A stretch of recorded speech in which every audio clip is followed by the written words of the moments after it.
What's your password? I don't know. What's going on? Nobody knows.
Okay, let's go ahead and get started. I'm gonna have to just play in a little bit of catch up here. I want to talk today about some background things on DNS and DHCP, just to make sure that we've got a solid understanding of how these work, because these are really fundamental core parts of our network system.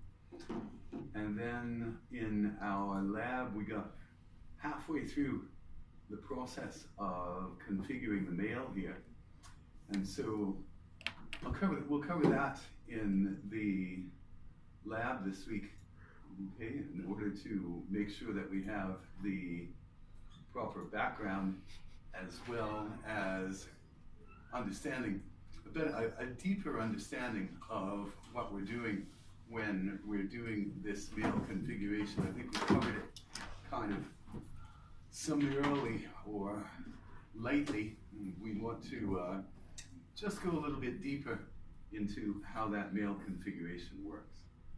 So that we'll save for Wednesday. And then at pretty caught up with the theory, and we can keep focusing a little bit more on the practice, okay, until we get to our mid-semester. By the way, where are we in the semester here? Just take a quick look here.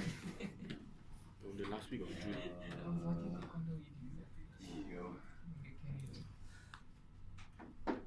Let's just take a quick reality check on what we're doing here.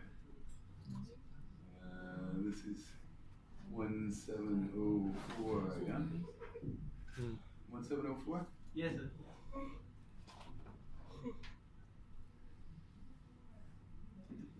Okay. Let's pick up here a little bit. Okay. So, where are we at? Come on, you can do it. Slide over a bit. Ouch. Resolution is too high. Here we go.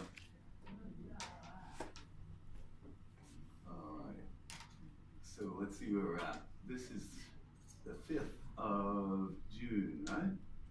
And so that puts us in 1, 2, 3, 4, 5, week 6. Good. We're right on track here. Okay. This is week 6, then we'll have next week and the week after, and then it will be semester break. So by next week we'll look at the web server architecture and virtual hosts. And that, when we get that part done, we'll have the base system pretty much done. We'll only need to set up SSL after that. Then we'll have the semester break, and then we'll have 1, 2, 3, 4, 5, 6, 7, another 8 weeks at the most, probably 6 or 7 weeks to explore some other areas, okay, and some other things that we can do with these virtual machines. And especially for the Staffordshire security and forensics people, we're going to wander off into this section that's called Breaking Bad on the website to show you, give you some ideas about how you can use TinyNet machines and a TinyNet network to set yourself up for what you're going to be doing next semester in ethical hacking. Because next semester, you're going to spend this semester creating a secure network, and you're going to spend next semester trying to destroy all the hard work that you put into it this semester. Because that's what ethical hacking and penetration testing is about, is to show you where you might have slipped up or what you might have overlooked when it comes to clever attackers and clever hackers. Okay? So, as I say, what I want to do today is cover a little bit of the theory and the background, especially for DHCP. And again, on Wednesday, we'll do that for the mail system, okay, just to make sure that we have that kind of balanced understanding about what we're doing, okay, even, and the goals of our debugging efforts. Okay, so far we have, let me just see if I can get this size right a little bit here. There we go. Okay, so far we have set up our virtual machines, okay? We use the configuration CD to install the software, right? And we set this up once, 1 week, and it all disappeared, okay? Because we have to set it up, essentially we have to set it up manually each and every time, okay? But that's where our gateway comes in. The configuration of the gateway has this one, DNS mask, okay, in order to provide dynamic addresses for these other servers. Now, let's think about, just think about that concept for a minute.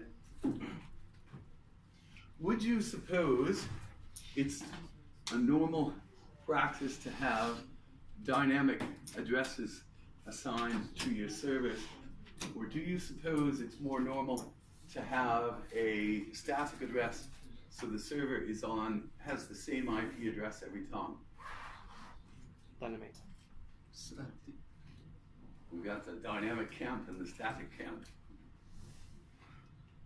What would be the advantage of having a server with a static address so it's the same every time?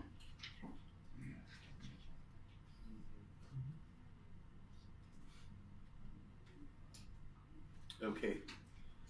We'll come back to that one. We'll come back to that one in a minute when we talk about DHCP. Okay, but there are some advantages to having static addresses for all of our servers and having our clients or our network users have dynamic IP addresses. And I know we all see dynamic IP addresses every time we connect to the wireless network here. Okay, but if we look at that network, if you run around the network a little bit with your packet sniffer, you'll find that most of the servers, most of the printers, things like that, they're actually going to have a static IP address that's the same each and every time. We'll talk about that. Oh, let's talk about that now. Let's not go through these in order. Let's jump down and talk a little bit about how the DNS works. Where's my DNS works? Here we go.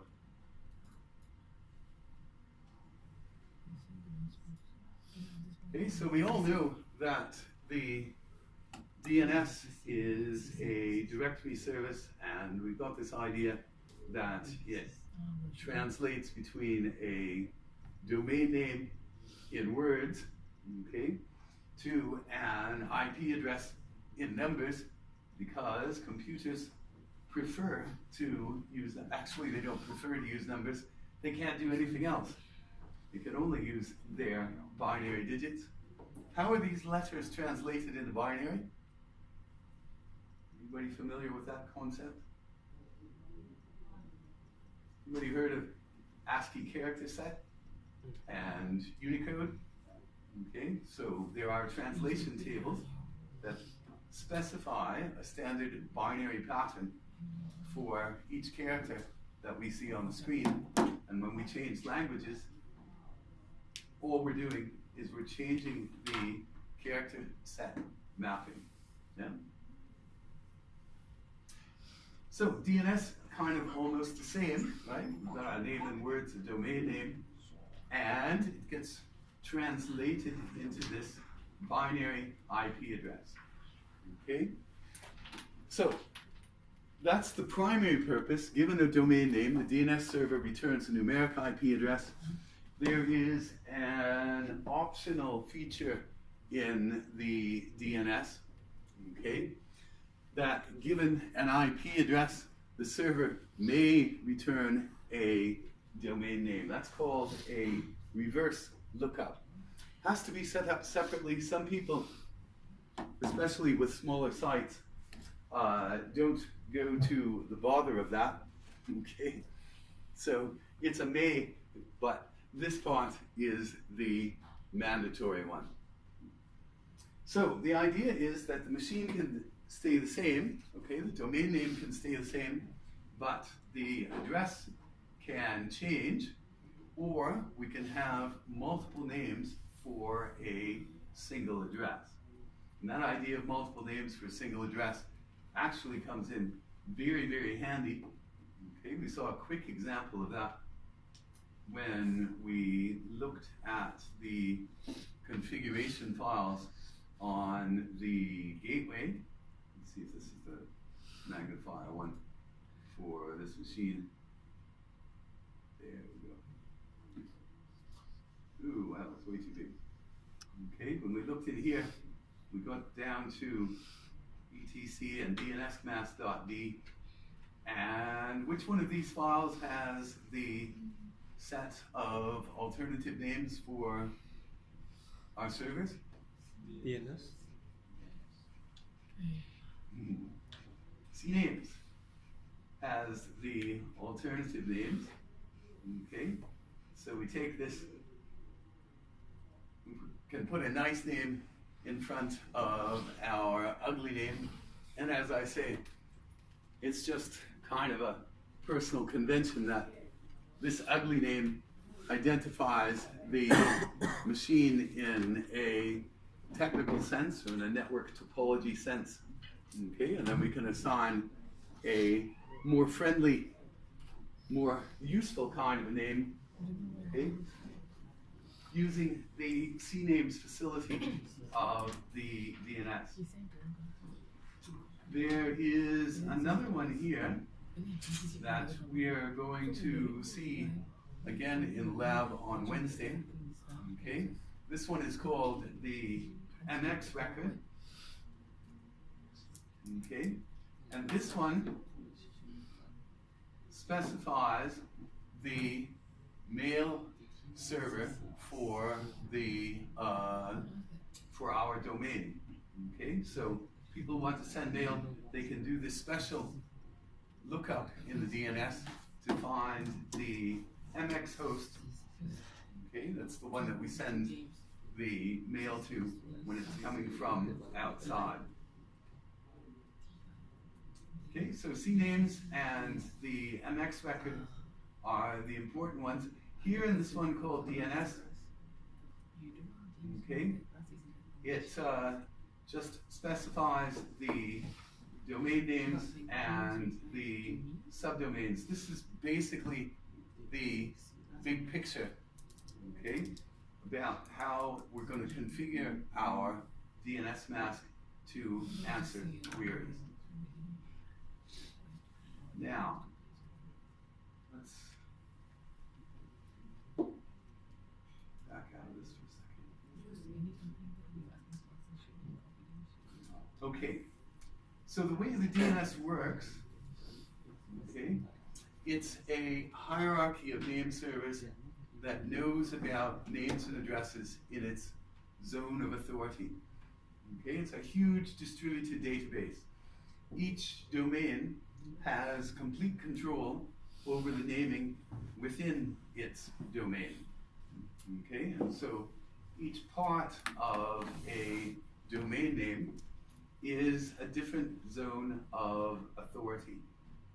Okay, so there's this concept of the DOT, okay, which are the root name servers. The root name servers know all of the top level domains, and then each top level domain is a separate zone of authority. They take care of who is going to be located within their domain, and then the people that own this domain can add to the front and subdivide it as they like inside their own network. Okay, so what we end up doing is we're following a train of referrals. So we start with the top level domains. That one up there at the top with just quote marks and a dot, okay, that's controlled by an organization called ICANN, the Internet Corporation for Assigned Names and Numbers. And they're the people who create the top level domains, okay? Back in the day, back in 1988 or something like that, when the internet was pretty small and it was still basically controlled by the US government and US government grants, okay? They made a small set of domain names, EDU, because a lot of the people doing research on networking were in the universities. There were a few commercial organizations that were involved, okay? There was Gov for the National Institute of Science and Technology and the National Science Foundation. There was MIL for the military funding for the early internet, okay? And then there was org for some kind of miscellaneous organizations. And they had a whole set of 2-letter domains that they got from a list from the International Telecommunications Union. Okay, those 2-letter domains like MY and ZA and US, they're all there. Okay, and that's all on a list from the ITU. So ICANN controls these, and now there are a whole lot of these. They really loosened this up in the past 5 years or so. They were tightly controlled for a long time, but then they decided to relax the rules, and so they've got a lot more top-level domains now. Okay, but under each one of these is administered by an independent authority. Okay, so here in Microsoft registers itself with .com. So the .com name servers need to know where all of the Microsoft servers are. They know where Google servers are, IBM servers, anything that's .com. The name servers for this domain have to be able to recognize it. And as you might guess, that's a pretty complicated task given all of the .coms that are in the world. Okay? So the dot only knows where these main servers are. Okay? The com main server knows where every com is, but it doesn't know anything more than that. Okay? So the com server can point us to Microsoft.com, and then we have to ask Microsoft.com for sales or TechNet or whatever we're actually looking for. Okay? And find the actual computer that's there. So we do a little block diagram with boxes and arrows. You need to calm down this magnification just for a second. Hold on for me 1 second while I find that one. Oops, I have to exit this first.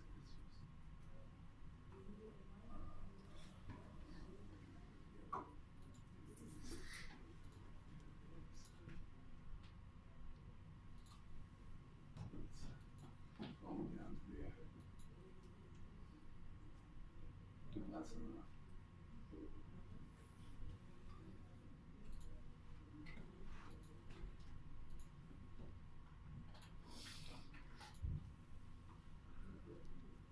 There we go. Okay.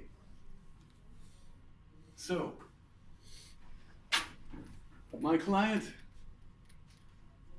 gets a request and makes a request for www.microsoft.com. Okay, goes to our local DNS server. The local DNS server contacts the root, the .1, and gets a response. Then, using that response, because that's the .com server, it queries the .com server for Microsoft. It gets a response. Then it queries the Microsoft server for the www.microsoft.com. So that one comes back to the local DNS server. It's worked its way through this, and so it passes this back to the client. Okay?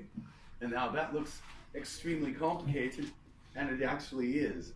Okay?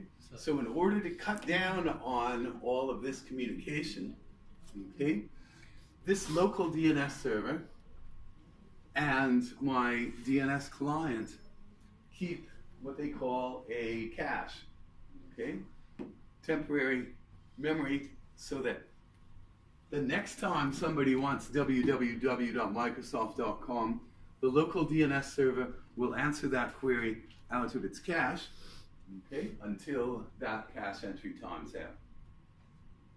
So that goes back to what we started with. Why would it be more efficient for our servers to always have a statically assigned IP address rather than a dynamically assigned IP address? Because people who are looking for our servers, okay, we'll know that whatever is cached here is accurate, okay, and we can keep it in this cache for a longer period of time to cut down on the overall global query traffic, okay, because if my www.tinynet.edu server changes its address, okay, then people have to go through this whole process again in order to find out what that is. But if it's a static address, it can last longer in the cache, and that makes the network as a whole more efficient. But we need to have dynamically assigned addresses so that we can understand how DHCP works. So that's really a little kind of edge, artificial edge to our system, okay? But we do need to understand how those dynamic addresses get assigned. What comes next on this? Okay, so a little bit more on the DNS, okay? So again, we register our top-level domain, we register our domain name with who? Somebody like GoDaddy, right? Or can't remember who else, it's the only one that pops in my mind, but we've got a registrar who will register it for us and make sure that it gets into the proper name server. Okay, and after that, we can set up our own name servers, okay, and use the fully qualified domain name, okay, describes the exact position of the host within the domain hierarchy, which is what we see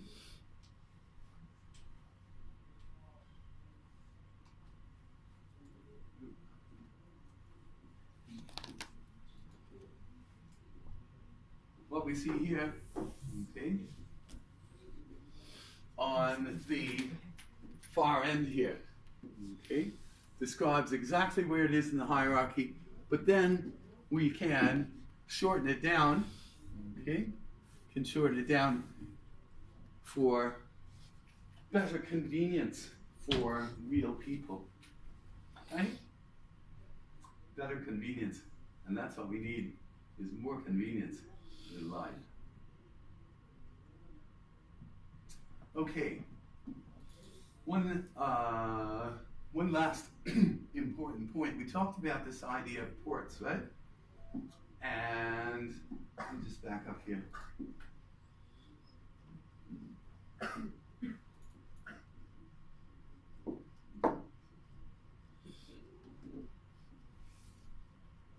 Okay, we said that service names and port numbers are used to distinguish between the different services that use the same underlying protocols, right? So at the lowest level, we've got, well, for us, at the lowest level of layer 2, where we've got our Ethernet, right? Ethernet carries the IP packet, okay?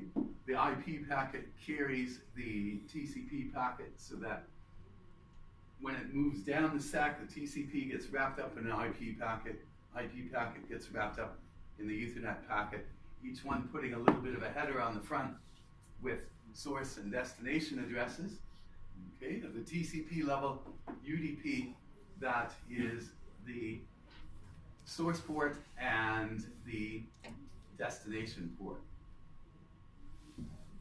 And we said, took a look at this file, etc services, okay, that says there are certain ports that have been assigned, okay. The idea that a port has been assigned means that we can always expect to find this service listening on this port. It doesn't mean that the service cannot use a different port, and it doesn't mean that this one, for example, port 80 is for HTTP, it doesn't mean I can't use that port for some other protocol. It does mean that some people are going to be mad at me if I do, because everyone expects people to follow these rules. Okay? So the domain port here, okay, as we can see, the domain port is port 53, and it should be listening for TCP and UDP. Okay, you can't see it down here, but port 80 only listens for TCP because the HTTP protocol is only defined for TCP, but the domain or DNS is defined for both. And this one we'll get to in just 1 minute. The DHCP port, okay, it's called BootP because that's the old name for that protocol. But as you can see, it's only set for UDP and not TCP. Now, why would that be?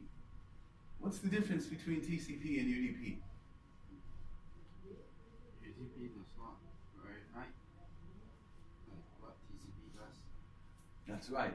UDP is a lot simpler than TCP. TCP keeps track of the order of the fragments, and it tries to make sure that all of the packets get delivered. UDP is one packet at a time. It arrives, the protocol doesn't worry about it. If you're expecting one and you don't get it, you have to ask for it again. Okay?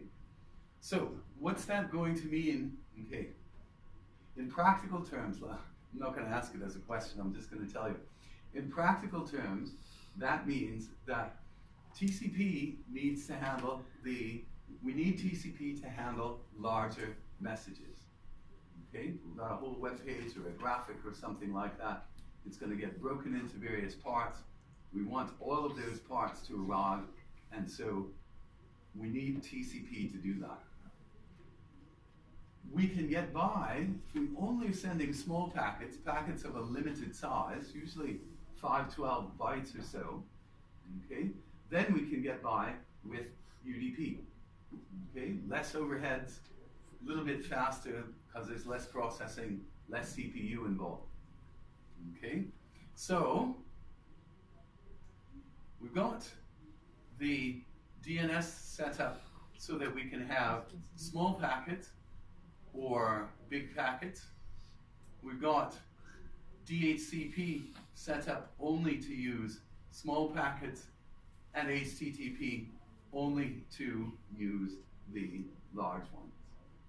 Okay, so you'll notice that in ETC services, okay, there are some that are both, okay, but there are some that are not, and it just depends on how the protocol specification, okay, about the size of packets that are expected to be sent.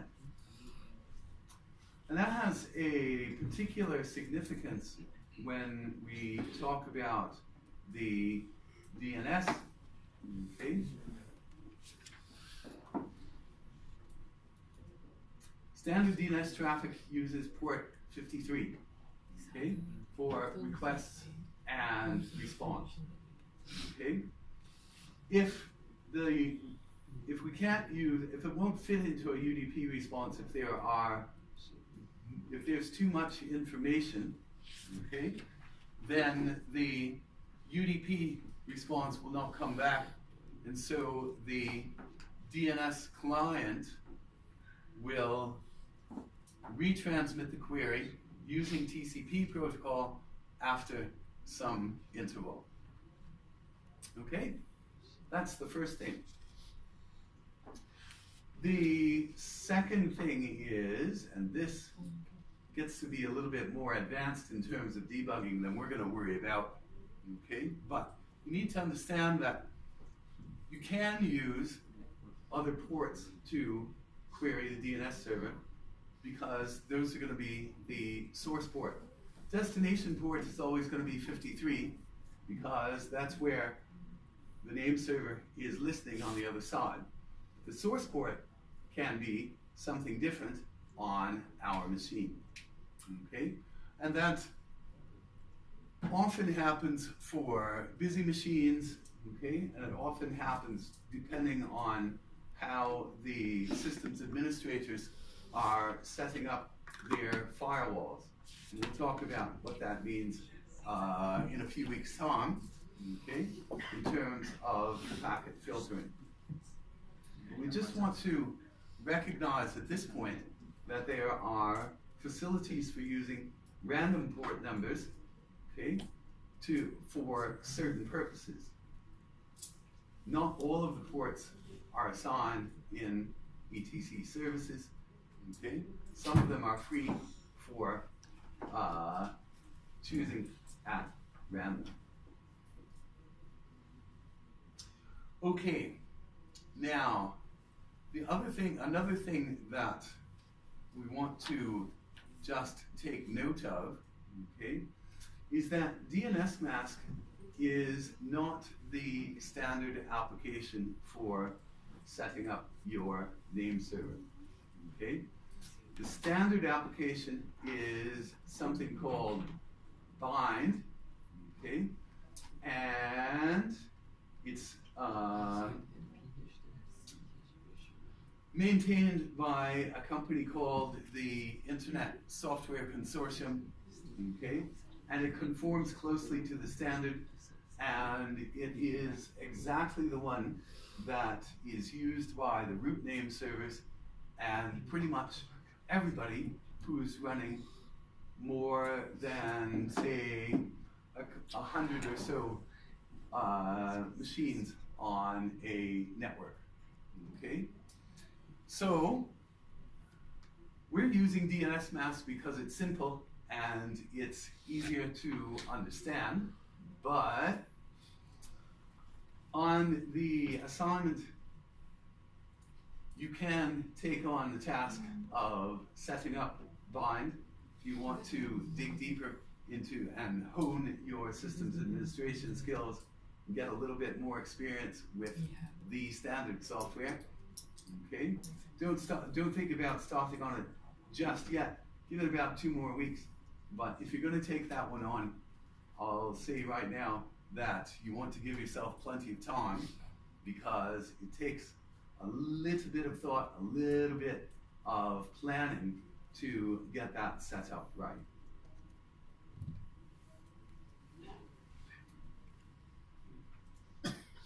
Inside bind, they have various types of resource records. They treat bind a little bit like a database. Would that it was a relational database, but it was actually predates relational databases, and it got so common that nobody has been able to change it. Everybody sticks with it. So they have your zone of authority, okay, for who you're going to answer queries for, okay. You've got address records to convert a host name to an IP address. You've got the reverse lookup records for the IP address to the host name. And the ones that we have in DNS mask, A records to match the host name to the IP address. The CNAME records, okay, to define a number of other names for the host. And the MX records, where to deliver the mail for the domain. Okay, and again, these two are the ones that we're most concerned about with DNS mask because it's a much simpler setup, okay, than the ISC bind. Okay,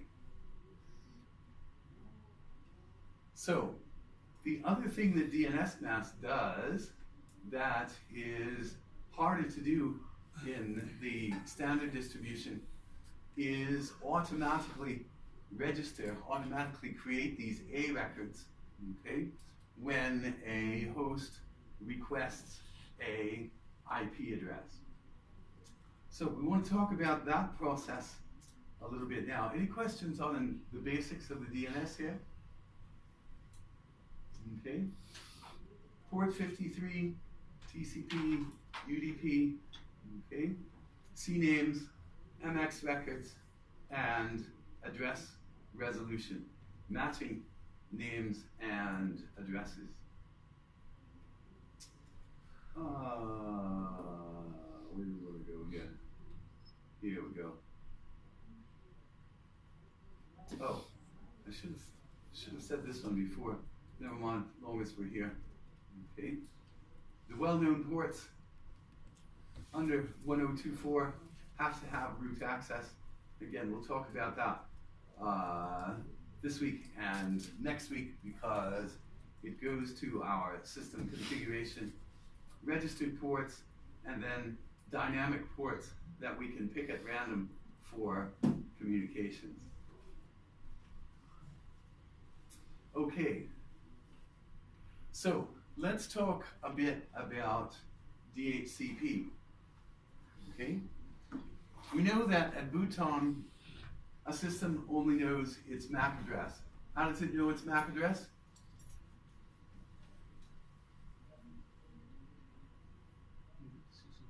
It's assigned by the manufacturer and burnt into the low-level logic of your Ethernet controller.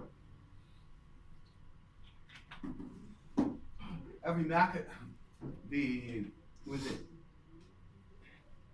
IEEE, okay? ICANN is in charge of domain names, and a division of ICANN called the IANA, the Internet Assigned Numbers Authority, is in charge of all of the IP address ranges. In the Institute of Electrical and Electronic Engineers, commonly known as the IEEE, they have a division that's in charge of numbering for standards, and one of those standards covers Ethernet MAC addresses. So, just like in an IP address assignment, if I go to my ISP and I say, I'm up, I need a range of IP addresses, they'll give me one, okay? They'll give me a set of IP addresses that are only for me, I use to program into my DNS. IEEE does the same thing. Out of the 40-bit MAC address, can't remember, I think it's 16 bits, are unique to every manufacturer. So you have Intel, you have HP, you have Dell, you have whoever manufactures an Ethernet card, goes to the IEEE, they get their manufacturer ID, and that becomes the first part of the MAC address, and then they got the rest of the 40 bits to number each and every card in each and every computer that they put out. Now, hardly seems like enough, but it doesn't seem like there's any danger of running short at this point. Okay, so at the boot time, our device knows its MAC address, but in order to communicate at layer 3 and layer 4, we need the other two items. The other what? How many items of information? To communicate at layer 3, we need how many items of information? Layer 3. We need an IP address, a subnet mask, and a default root. Okay, so we need 3 items of information. Okay, so we can do it with ifconfig and root add default GW for the default gateway. And that is in fact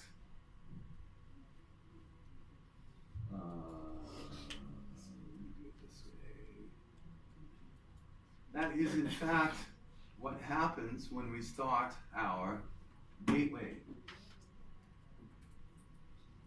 We look up here in ETC we talked about the way the initialization works, right? We said that in rc.m, this is the base file that's executed by the edge margin of the bootloader. The bootloader hands things over to the operating system by calling this init process. Okay?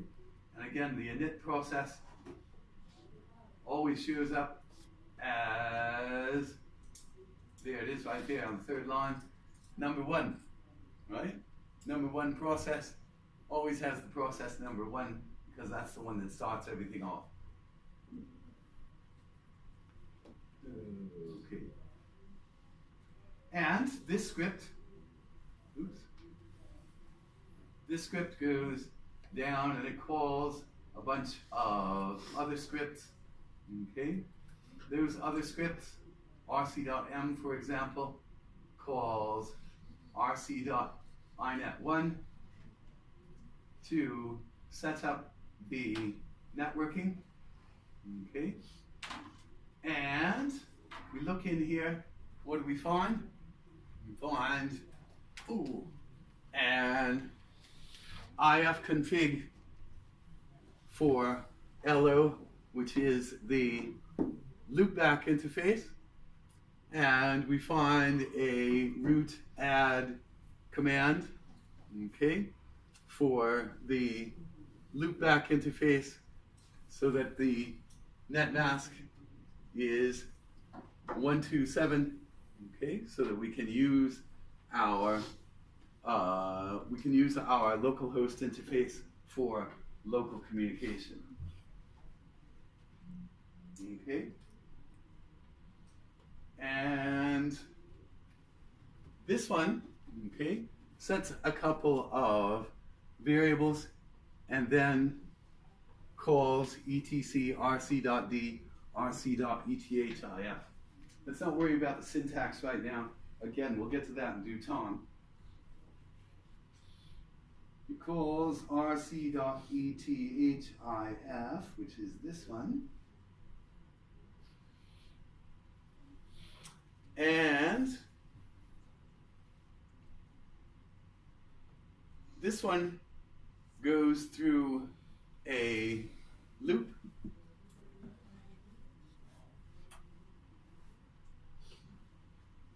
This part is setting up the DNS mask for the bridged interface, okay? But here's the part configuring the IP address. We do, again, an ifconfig for the interface and give it a 192.168 and a different subnet and a .101, okay? So we're actually manually setting the IP address here, okay? And then we do RC IP forward, okay, in yet another script, okay? So we're setting these manually here on the gateway in our configuration script. And we could do that in the other ones as well, okay? But again, what we want to do is we want to have our, where do we go? DNS mask.d here, okay? We want DNS mask to assign IP addresses, okay, depending on the name that is passed in, okay, when the DHCP client tries to contact a DHCP server. So if it says it's on net A, then it's going to get an address between 56.102 and 56.252. It says net B or net C, okay, it gets a IP address that's appropriate for the way we have configured our subnet topology. Ooh, that's not going to work. Hang on a minute. Okay, So we need some kind of a request reply protocol, and we need a server in order to get that done. So, as I say, the old one used to be called BootP, okay? For DHCP, all communication is initiated by the client, okay, contacting on port 68, okay, and the server listens on port 67, okay. Randomly selected by the client, they select the transaction ID. So the server offers IP address and network parameters for a certain period of time called a lease. Okay, and again, we can set our DHCP server to assign the same address to the same machine each and every time, or we can have it assigned from the pool. And again, the client, our lease times are 12 hours, okay? So the client can renew the lease when half of the time has been used or when 7/8 of the time has been used. The server will try to reallocate that address unless something goes wrong, okay? The first IP address that's assigned is going to be reassigned when the lease is renewed.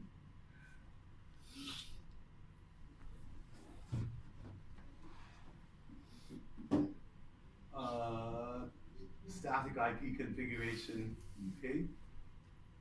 What happens? This is the one we want to look at, okay? So we get 4-phase protocol here, okay? One is a request to say, where is a DHCP server, okay? All of the DHCP servers on the subnet will respond with an offer. The client chooses which one it wants to talk to and sends a request, and the acknowledgement for that request comes back with things like IP address, default root, netmask, domain name, not the host name, but the domain name part, okay? And I think we've got a short list that's coming up here in just a second. Okay, so this is the place. The client broadcasts the DHCP discover message to its subnet. Why can't it start directly?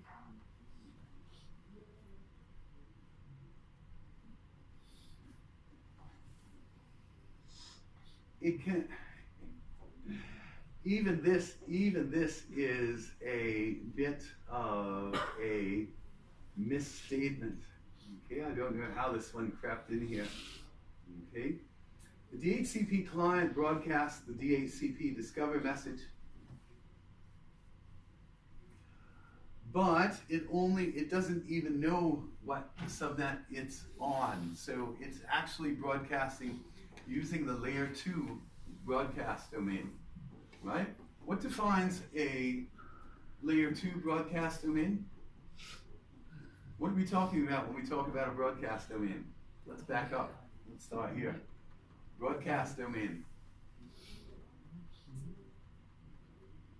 A broadcast domain is any computer that can hear a broadcast message. Okay? So, what determines if a computer can hear a broadcast message at the layer 2 Ethernet layer? Sorry? Okay, they have a MAC address. Sorry? Frames. I have a MAC address, and the frame is the name for the packet. But at layer 2, how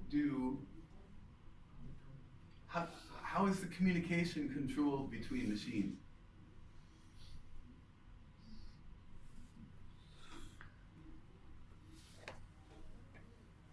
How do we connect to machines for Ethernet layer 2?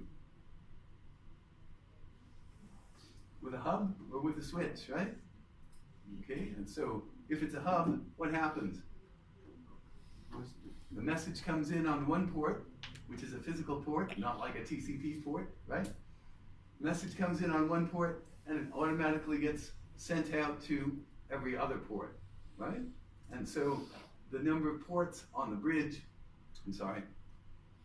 on the hub, control the broadcast domain. What happens if I have a switch? Goes to the MAC address to deliver the particular message to that MAC address. Okay, a switch is a little more intelligent. It tries to keep a map or a table of what MAC address is associated with which port, okay? So that it can streamline that communication a little bit, or we can control it some more with VLANs and things like that. But if we get a broadcast message, it's going to act just like a hub and send it out to all of the ports. Okay? What defines a broadcast domain at layer 3? How do we determine who can communicate directly at layer 3?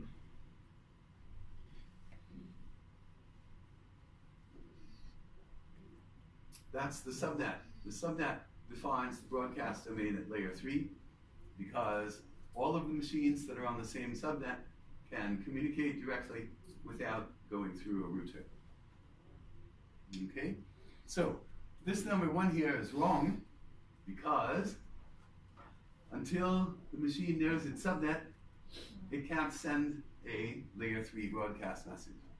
But it can send an Ethernet layer broadcast message. Okay, so it sends a DHCP discover message to everyone that it can reach, and all the DHCP servers that receive the DHCP discover request can send a DHCP offer, okay, with an IP address and other configuration information. Okay? And this is where we run into that VirtualBox problem. Okay? If I've got my gateway running, and I've got DNS mask running on the gateway, and then I have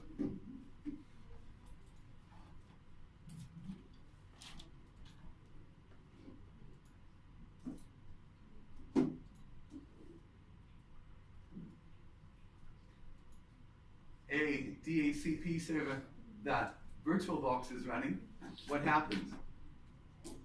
The broadcast message goes out, VirtualBox hears it, DNS mask hears it, both of them send a response, and our poor client says, oh, now what do I do? Now what do I do? Usually it'll take the first one, because that's fast, it's going to be the fastest response, and so it's going to take the fastest, going to look at that and say that's a faster connection, so I want to have the most efficient communications, okay? Which means that our tiny nets won't work, okay, if we have these competing DHCP servers. We need one DHCP server on the subnet, okay? Otherwise, things get confused. Oops, that's not what I wanted to do.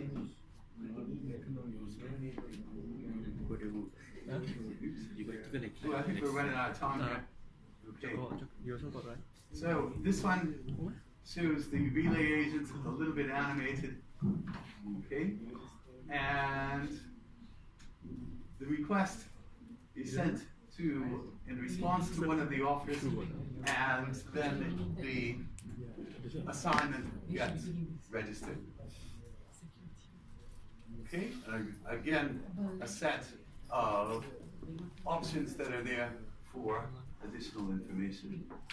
Okay, I think we're gonna have to call a halt to this now, because we've run out of time. Oh, I'm gonna be back here.